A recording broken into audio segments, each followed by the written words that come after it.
글로벌 비트 시간입니다. 간밤 미증시 나스닥 지수가 꽤나 큰 폭으로 하락을 했는데 아무래도 실적에 대한 경계감이 시장을 짓누르는 모습 나스닥에서 특히 더 크게 확인이 됐습니다. 자, 그리고 장 마감 후에 실적 받아봤는데요. 마이크로소프트와 AMD의 주가가 좀 엇갈리면서 흘러가고 있습니다. 실적 장세가 본격적으로 전개가 되면서 실적에 따라서 웃고 또 우는 기업들이 함께 나타나고 있는데요. 간밤 시장의 흐름들 그리고 시간의 주가 흐름까지 전반적으로 함께 짚어보시죠. 체린 앵커가 먼저 진행해 보겠습니다. 네, 말씀 주신 대로 빅테크주들에 대한 긴장감 아주 강하게 맴도는 하루였는데요. 3대 지수 종가부터 확인해 보겠습니다. 지난주 테슬라와 알파벳이 실적 발표 이후에 급락세를 나타냈던 터라 아무래도 오늘 마이크로소프트 그리고 AMD 등의 AI 대표주들 실적 발표를 앞두고 이들이 AI를 통해서 그동안 주가가 오른 것만큼 매출이나 수익을 통해 어떤 성장성을 증명해 주지 못한다면 어떡하나 이런 우려감이 시장의 발목을 조금 잡는 하루였습니다. 그러다 보니까 일부 빅테크주들이 좀 큰 폭의 하락세를 나타냈고요. 나스닥 지수가 1.3% 상대적으로 가장 큰 낙폭을 기록하면서 오늘 시장을 마무리했습니다. 17,150포인트 선 아래에서 거래를 마쳤고요. 다우와 S&P는 방향성이 엇갈리는 하루였습니다. 히트맵을 열어서 일단 종목별 소식들 좀 정리를 해볼 텐데 장 마감 후에 실적 속보가 전해졌던 기업들 먼저 체크를 해보겠습니다. 가장 중요한 것은 아무래도 마이크로소프트의 실적 결과가 될 텐데요. 647억 달러의 매출액에 2.95달러의 EPS를 기록했습니다. 각각 비트를 기록했고요. 특히 매출액의 경우에는 전년과 대비했을 때 두 자릿수 성장률을 기록했습니다. 문제는 MS의 핵심으로 주목을 받았던 부분이죠. 인텔리전트 클라우드 사업부의 매출이 될 텐데 여기에 애저 클라우드 서비스가 포함이 되어 있습니다. 그런데 이 사업부의 매출액이 285억 2천만 달러로 컨센서스를 비껴가게 됐습니다. 그러다 보니까 지금 애프터마켓에서 주가가 6%대의 하락세를 나타내고 있습니다. 잠시 후 6시 30분부터 이 마이크로소프트의 컨퍼런스 콜이 진행될 예정인데요. 사실 지금 나온 헤드라인 넘버들 외에도 AI 기여도라든지 AI 관련해서 어떤 지출 규모라든지 상당히 주목받고 있는 부분들이 많습니다. 어떠한 발언을 내놓냐에 따라서 또 주가 리액션이 달라질 수 있으니까요. 계속해서 주시를 해보시면 좋겠습니다. 외신 파트에서 실적 결과에 대한 디테일 조금 더 챙겨드리도록 하겠고요. 다음은 엔비디아입니다. 오늘 나스닥 급락의 주범이었는데 7%나 하락을 했습니다. 이 빅테크 업체들의 자체 AI 반도체 개발에 대한 경계감이 작용을 했는데요. 현재 마이크로소프트와 알파벳, 메타, 애플 너나 할 것 없이 M7 종목들이 모두 자체 반도체 개발에 힘을 쓰고 있죠. 어제 애플이 AI 모델에 훈련에 엔비디아가 아니라 구글의 TPU를 사용한다라는 보도가 전해졌습니다. 그러면서 엔비디아의 시장 지배력 약화에 대한 우려감이 작용을 하고 있고요. 간밤 주가의 경우에는 7% 급락하면서 이제는 100달러 선도 위협을 받고 있는 상황이죠. 103.73달러의 거래를 마치는 모습. 현재 5월 말 이후 그러니까 한 2개월 내 최저 수준까지 주가가 내려와 있는 부분 체크를 할 수 있겠습니다. 다시 히트맵으로 돌아가서요. 테슬라의 급락을 야기했던 소식이 있었는데 대규모 리콜 이슈였습니다. 차량 후드가 열려있는 걸 감지하지 못할 가능성이 있는 차량 총 185만 대를 리콜한다는 소식이었는데요. 그런데 이 over the air죠. 무선 소프트웨어 업데이트로 충분히 고쳐질 수 있는 이슈다 보니까 사실 이게 실적으로 미치게 될 악영향은 그렇게 크지는 않을 겁니다. 그럼에도 불구하고 간밤에 최근 약간의 급등이 있었어서 그런지 투심을 끌어내리는 모습이었고요. 4% 급락하면서 222달러 선의 종가를 형성했습니다. 다음으로는 제약 바이오 섹터 내에서 실적을 전했던 종목들 체크를 해볼 텐데요. 머크, 최초의 천연두 백신을 만들기도 했던 회사이고 또 세계적인 베스트셀러 약품이죠. 키트루다를 만드는 회사이기도 합니다. 2분기 실적 결과가 사실 좋았습니다. 매출액과 EPS 모두 보시다시피 비트를 기록을 했는데요. 문제는 연간 가이던스였습니다. 컨센서스를 밑도는 수준으로 발표치가 나왔고요. 또 앞서 제시했던 것보다 하향 조정을 했던 탓에 주가 쇼크를 조금 받았습니다. 9.8%의 급락세, 오늘 하루 만에 12.53달러 주가가 하락하면서 115달러 선 현재는 가리키고 있습니다. 그 다음으로는 반면에 좀 분위기가 괜찮았던 바이오주입니다. 화이자는 개장 전에 실적을 발표했는데요. 매출액과 EPS 각각 기대치를 웃돌았습니다. 특히 어닝의 경우에는 EPS가 기대치보다 14달러 높게 나왔죠. 서프라이즈 수준으로 발표가 됐습니다. 작년에 430억 달러를 주고 시젠이라는 기업을 인수합병했었는데 그러면서 암 치료제 시장에 새롭게 진출을 했었고 여기에서 강력한 매출이 발생을 했습니다. 그 덕분에 코로나 이후로 가장 큰 매출 성장률을 지난 분기에 기록을 하게 됐고요. 여기다가 연간 이익 가이던스까지 상향 조정을 해준 덕분에 오늘 주가는 강하게 오를 수가 있었습니다. 2.2% 상승세, 이제는 30달러 선을 다시금 돌파하고 있는 모습 나타나고 있습니다. 다음으로는 경기 방어 섹터로 가보겠습니다. 오늘 P&G의 주가가 이렇게 크게 빨간불을 켜고 있는 모습인데요. 분기 매출액이 월가 기대치를 밑돌았습니다. 특히 중국 안에서 수요 부진을 겪고 있다라고 이야기를 했는데요. 그러다 보니까 EPS는 비트를 기록했음에도 불구하고 주가 쇼크를 피해가지 못했습니다. 4.84% 하락하면서 160달러 선을 좀 간신히 지켜내는 움직임 나타나고 있고요. 다음으로는 경기 방어, 이미 소비재 섹터로 가서 스타벅스 역시도 확인을 해보겠습니다. 장 마감 후에 조금 전에 실적이 나왔는데요. 스타벅스는 사실 전 세계적으로 수요 둔화에 직면하고 있다. 이 문제가 나온 지 시간이 좀 지났습니다. 지난 분기에도 이 같은 이슈가 좀 이어진 것으로 나타났는데 미국 매장 방문객 수가 6% 급감을 했고요. 동일 매장 매출의 경우에는 전체적으로 봤을 때 2% 급감을 했습니다. 그리고 북미 지역을 제외하고 글로벌 매장의 판매량을 봤을 때에는 7% 감소세를 기록을 했는데요. 그러다 보니까 매출액이 컨센서스를 밑돌았습니다. 그럼에도 불구하고 EPS는 예상에 부합하게 나왔고요. 오늘 정규장에서는 1% 가까운 상승세를 나타냈고 시간의 거래에서 역시나 실적에 상당히 좀 실망스러운 부분들이 많이 있었음에도 불구하고 어느 정도 예상됐던 항목들이어서인지 현재 상승 흐름을 나타내고 있다는 점 체크를 해드리겠습니다. 자, 그 다음에 지금 시점에 조금 체크를 해보면 좋을 만한 자료가 있어서 가지고 왔는데요. AI 대표 주자들이라고 부를 만한 종목들이 현재 베어마켓에 진입해 있다. 이런 자료가 나타나 있습니다.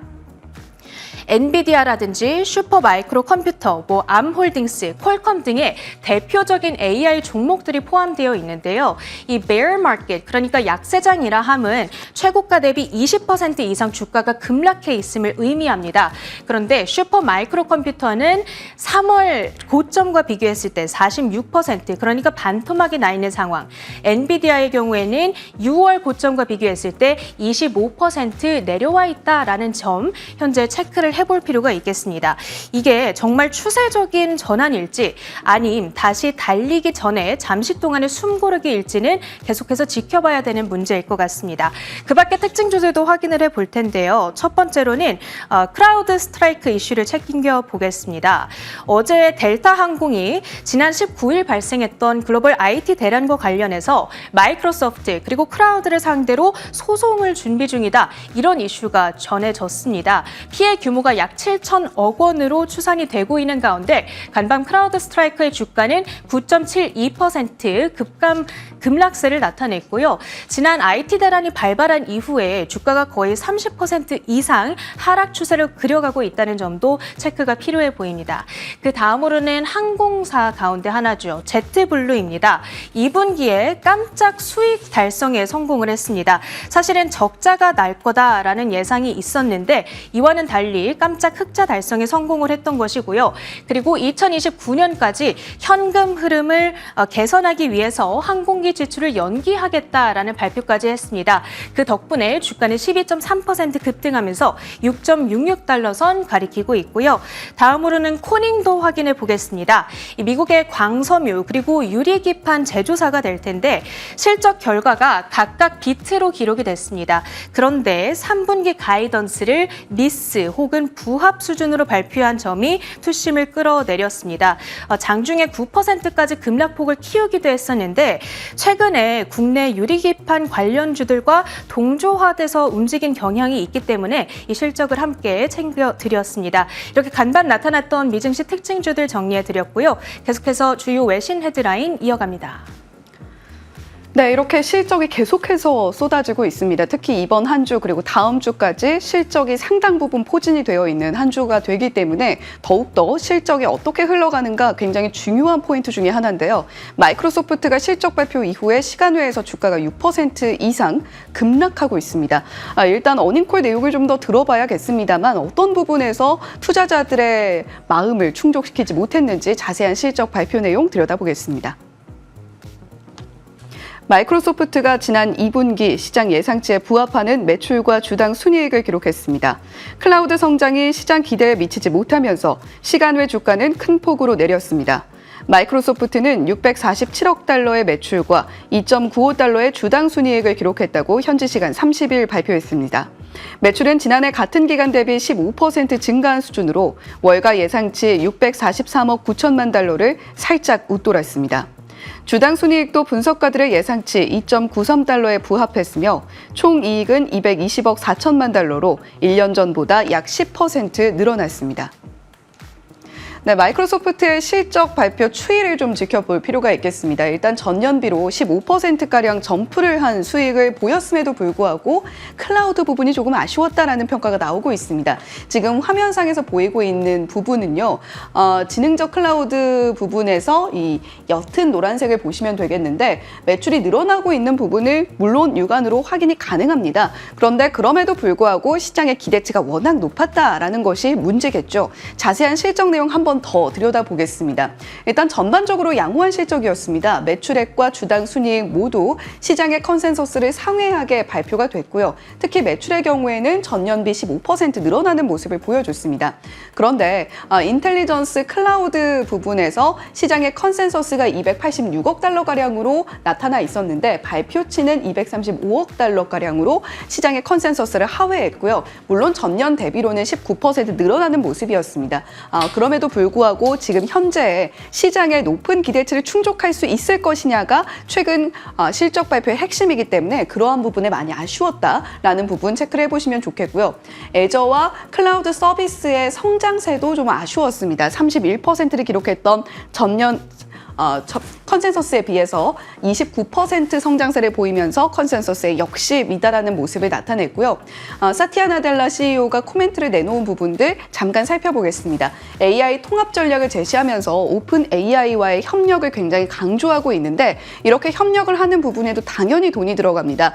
과연 이러한 비용을 효율적으로 뽑아내고 있는 것인가에 대해서 투자자들이 약간 불만이 생긴 것이겠죠. 자, 그렇다면 애저 부분 그리고 비용 투자 부분 조금 더 자세하게 한 번 더 짚어보겠습니다.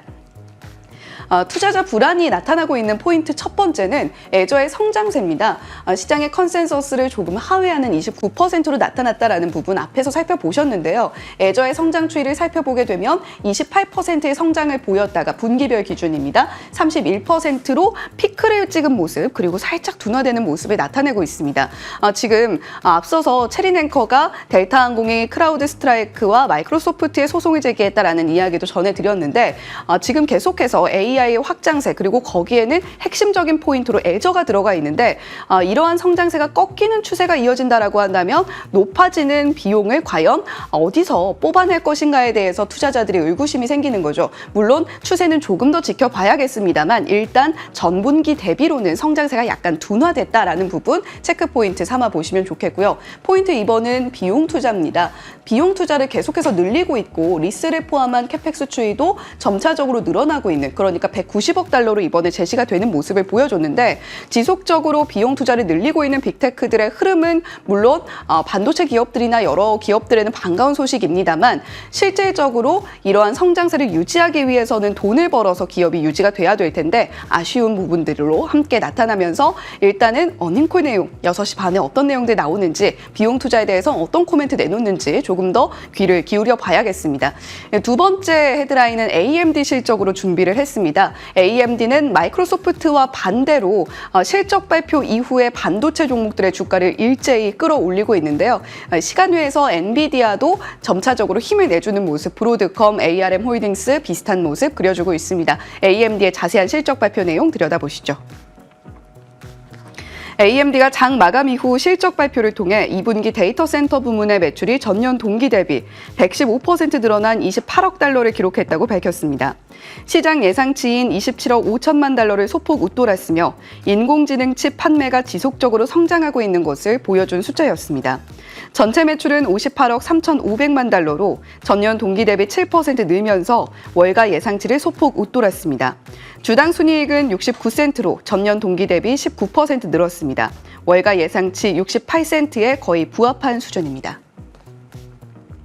AMD도 역시 데이터 센터 매출이 시간외 주가를 견인했다 이렇게 좀 해석을 해볼 수가 있겠습니다. 마이크로소프트와 AMD의 실적이 조금 실적 자체는 다르게 나타나면서 주가 반응이 좀 다르게 나타났다 이렇게 좀 해석을 해볼 수가 있을 텐데 데이터 센터 매출이 전년비 115%가량 성장하는 모습, 클라이언트 부분도 역시 마찬가지로 50%의 성장세입니다. 아쉬운 것은 게이밍 부분일 텐데 사실 게이밍 부분이 전년비 59% 하락세를 보였음에도 불구하고 애초에 시장 기대치 자체가 높았던 포인트가 아닙니다. 인베디드 역시 재고를 정상화하는 과정에서 나타나고 있는 부분이다라는 것을 시장이 이미 받아들이고 있는 상태였고요. 이에 따라서 데이터 센터는 GPU 출하가 급증하고 있다는 것을 숫자로 증명을 했던 AMD였고 특히 4세대 서버 CPU가 양호하게 판매가 되고 있다는 것을 숫자가 찍힘으로써 증명을 했습니다.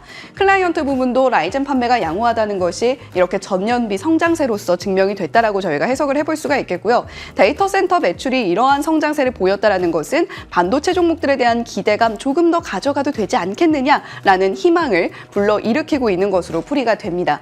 실적 발표 주요 코멘트들도 살펴봐야 될 텐데요. 2분기 실적과 3분기 가이던스, 일단 가이던스 자체는 가이던스의 물론 하단 같은 경우는 예상치를 좀 하회하는 모습을 보여줬습니다만 상단이 보다 높다라는 부분 체크해 보시면 좋겠고요. 중간값 역시도 시장의 가이던스에 충족을 했다라고 해석을 해볼 수가 있겠습니다. AMD도 역시 비용 투자에 대한 언급이 있었는데요. 구체적인 코멘트는 조금 더 나오는 내용들을 들여다봐야겠습니다만 CFO 코멘트를 통해서 미래 성장을 위한 AI 전략적 투자 늘리고 있다라는 코멘트 나와 있다라는 것도 체크해 보시면 좋겠습니다. 최근 개발 사항들도 구체적으로 밝히고 있는데 이건 추가적으로 계속해서 나오고 있는 만큼 저희 MTN과 함께 하시면서 AMD 추가 코멘트 어떤 내용들이 있는지 체크해 보시면 좋겠습니다. 네, 세 번째 헤드라인입니다. 이번 주는 고용 슈퍼위크이기도 한데요. 그 첫 스타트를 6월 구인이직 보고서가 발표를 내줬습니다. 구인이직 보고서의 자세한 내용들 저희가 들여다봐야 될 텐데요. 일단은 시장 컨센서스는 조금 상회한 수치를 받아들었습니다. 미국의 6월 채용 공고 건수가 지난 5월과 비교해 거의 변동이 없는 것으로 나타났습니다. 미국 노동부가 발표한 6월 구인이직 보고서에 따르면 계절 조정 기준 구인 건수는 818만 4천 건으로 집계됐습니다. 이는 전월 수치였던 823만 건보다 4만 6천 건 줄어든 수준입니다. 6월 채용은 534만 1,000건으로 전월치 565만 5천 건보다 감소했습니다. 6월 퇴직은 509만 5천 건으로 직전월 수치 539만 7천 건보다 줄어든 셈입니다. 네, 전반적으로 구인 공고 수가 점차적으로 둔화세를 이어나가고 있다는 데는 시장 컨센서스가 형성이 되어 있었고요. 예상치를 조금 상회하긴 했습니다만 5월치에 비해서는 그래도 조금 나아진 모습을 점차적으로 나타내고 있는 구인이직 보고서입니다. 이번 주에는 졸츠를 시작으로 해서 금요일 고용 보고서 데이터까지 받아들여야 되는데요. 그 사이에 또 FOMC 어떤 결과 나타나게 되는지를 또 저희가 확인을 해야 합니다. FOMC에서 고용 시장 주목 주목하고 있다. 계속해서 고용시장 둔화가 확인이 되고 있고 우리가 선제적으로 대응해야 한다라는 이야기가 나온다면 시장이 환호할 만한 내용으로 저희가 해석을 해볼 수가 있겠죠. FOMC 내용까지 이번 주 글로벌 식스와 함께 하시면서 꼼꼼하게 챙겨가시면 좋겠습니다. 이제 유가와 비트코인 그리고 금 가격까지 함께 들여다보시죠. 중동이 아니라 이제 중국이 변수가 되고 있습니다. 수요 둔화에 대한 우려로 WTI 원유 선물 1% 넘게 내림세를 보여줬고요. 75달러 선도 깨지는 마감가를 형성을 했습니다. 비트코인 가격의 경우에는 66,000달러 선까지 내려와 있고요. 이더리움 역시 마찬가지입니다. 조금 더 내려오는 모습 함께 포착이 가능했고 금 가격은 다시 고개를 들면서 2,400달러 선을 터치를 해냈습니다. 지금까지 글로벌 비트 전해드렸습니다.